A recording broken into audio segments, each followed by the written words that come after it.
Hello tribe, so here I am reporting once again from my new office. This is my new office. As long as we have summer months in Cape Town, this is where it's at. So I'm very happy to be out here with a beautiful backdrop again. So today's post is all about the new moon. So the new moon became the new moon at 12:12 a.m. this morning. 12:12, double numbers.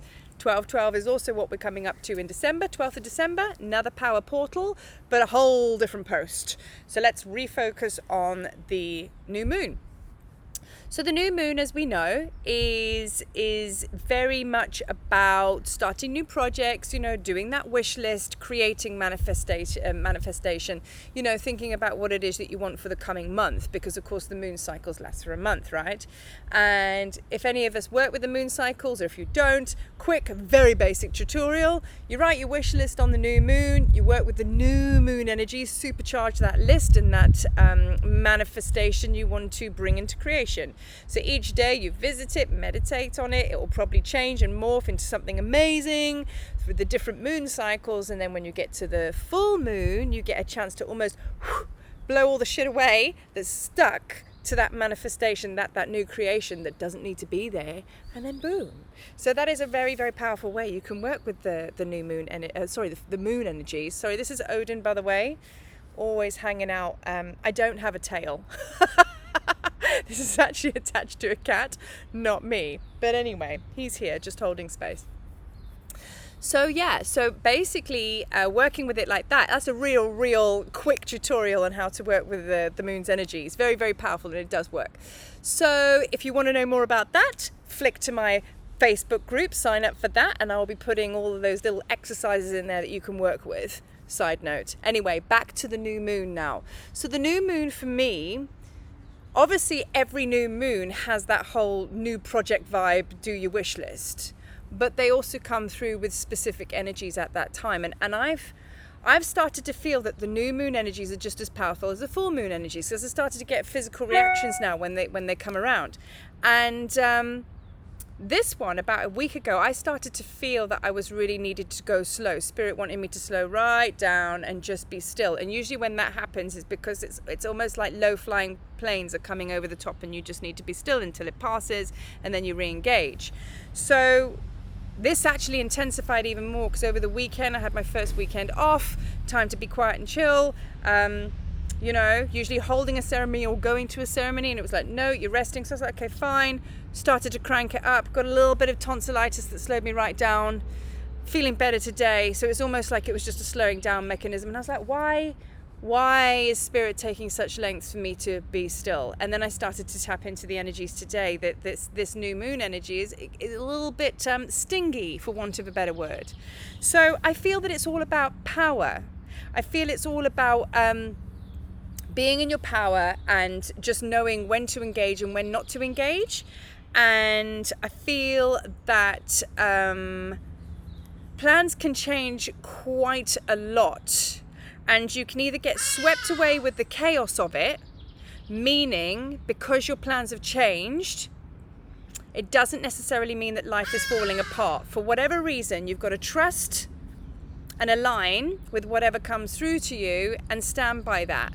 Because pushing through is not always the correct thing. You don't fail by sitting still and just watching it morph and change around you, because everything has its reasons for doing that.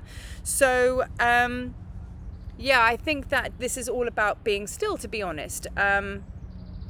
However, if you're the ones that are sitting back and watching the movies play out because you've decided to just detach for the moment and watch, which is what I'm doing, that's cool. But if you are the ones that are like, no, it's go time, I'm still running with these new moon energies, just be prepared to move with the extreme changes, because that's what this new moon is bringing.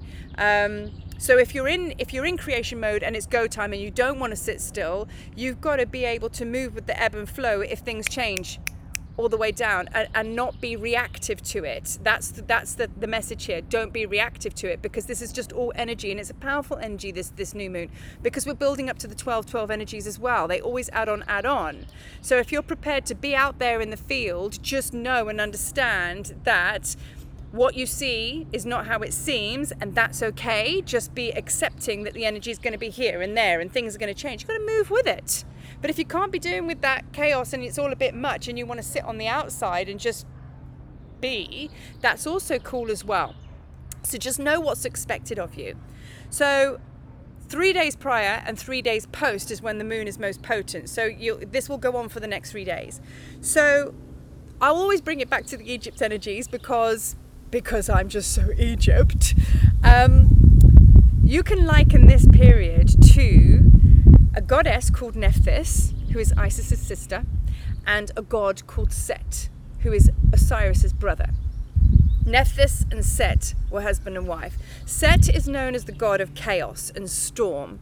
Nephthys is the one of magic. She was almost like she was the one that basically brought the spells and the magic and was the real spiritual, powerful, even though Isis was, her sister Nephthys was the one that was more so.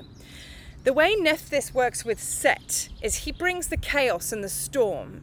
She doesn't engage in the stories of the storm. She sits back and sees Set's energy as a true gift because all she sees is energies and codes. So she manipulates the ebb and flow and the explosions and the through, just like it is it's just energy, spirit and matter flowing in and out. But she can, if she looks at it as a story, she's going to bang her head and get stuck and all the rest of it. But rather look at it waves, where you can manipulate, where if you're on a surfboard, you're like, oh, there's a wave coming, I can catch this wave to take me through to the shore. Or if the waves have stopped coming, tread water a little bit and just conserve your energy. That kind of vibe.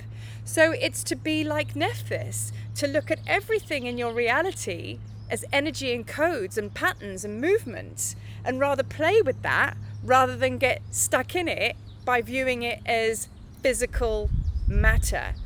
Big difference. So in fact, is the energy a storm, or is it an opportunity to play and manipulate in the most healthiest sense of the word? Manipulate meaning move stuff around in a skillful manner. Here he is. Okay, we've just got to show him. Here's Odin. He's my beautiful Maine Coon, and he always likes to get on camera and distract me.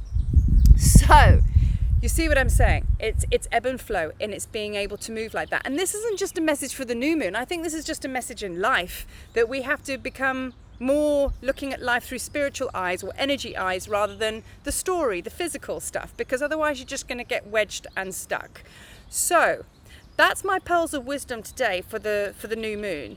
And you just got to choose what part you want in it, and how you want to vibe with it. And there's always a choice, right? There's always a choice. So if you're in it, go for it. But understand, you got to be like Nephthys, move and chill. If you're detaching and sitting on the outside, that's okay. But the main thing is not to get annoyed or frustrated or irritated or look at anything as if it is a big deal, because it's not. It's just energy. And the more we go into our lives and the more we go into 2020 and 21 and beyond, the more we're going to master and learn, or rather remember, how to dance with these energies. And this is just a state of remembering. Gone are the days of getting stuck in the story and going, oh my God, my life's falling apart. Because it's not. Everything is always redirecting. Always. And in that redirecting, there's always more information to be had if you've got to go down the road and do a U-turn. So it doesn't always mean the end. It's just an adventure, right? So now this new moon energy, just go with it. Expect the unexpected. Move with it through energy, not physical head stuff, because when you try and process it through the head, you will come up with those stories. Look at everything as energy, just ebb and flow. So yeah, from me and Odin, who's now lying over there, thank you for listening and thank you for watching, and we'll chat soon next time I'm in my office. Peace.